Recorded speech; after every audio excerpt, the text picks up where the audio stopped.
Right ఇక bulletin లో మరో బ్రేకింగ్ న్యూస్ చూస్తున్నాం. ఒడిశా ఛత్తీస్గఢ్ సరిహద్దు ప్రాంతాల్లో మావోయిస్టులు దాచిపెట్టిన భారీ ఆయుధ సామాగ్రిని భద్రతా దళాలు స్వాధీనం చేసుకున్నాయి.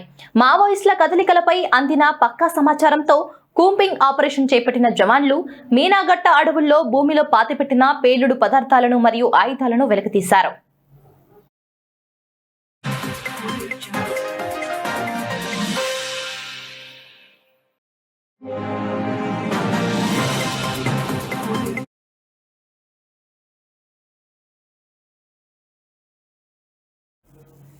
ఇక సరిహద్దు జిల్లాల్లోని అటవీ ప్రాంతంలో మావోయిస్టులు భారీ విధ్వంసానికి ప్లాన్ చేస్తున్నట్లు ఇంటెలిజెన్స్ వర్గాల నుంచి సమాచారం అందింది. దీనితో రంగంలోకి దిగిన ప్రత్యేక బలగాలు, స్థానిక పోలీసు దళాలు సంయుక్తంగా గాలింపు చర్యలు చేపట్టాయి. ఈ తనిఖీల్లో మావోయిస్టుల ఆయుధాలు తయారీ కేంద్రాన్ని ప్రదేశంలో మావోయిస్టులు నిల్వ చేసిన భారీ ఆయుధ గిడ్డంగిని గుర్తించారు. ఆయుధ తయారీ కేంద్రాన్ని ధ్వంసం చేసి అక్కడున్న ఆయుధాలను స్వాధీనం చేసుకున్నారు.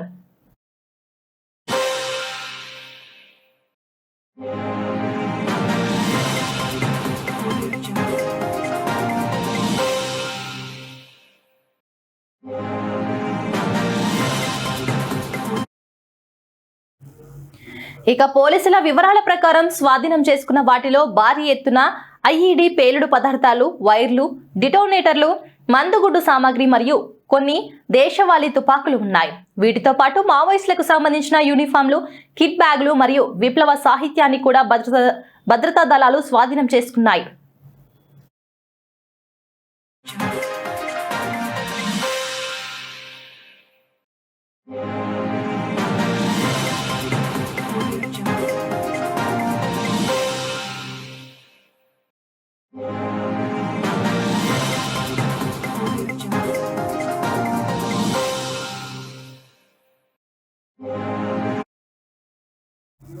ఇక భారీ స్థాయిలో పేలుడు పదార్థాలు లభించడంతో ఆ ప్రాంతంలో అదనపు బలగాలను రంగంలోకి దించారు.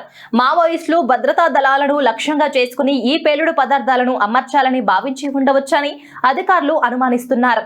ప్రస్తుతం ఆ ప్రాంతమంతా జల్లెడ పడుతున్నామని, అటవీ ప్రాంతంలో గాలింపు చర్యలు కొనసాగుతున్నాయని పోలీసు ఉన్నతాధికారులు తెలిపారు.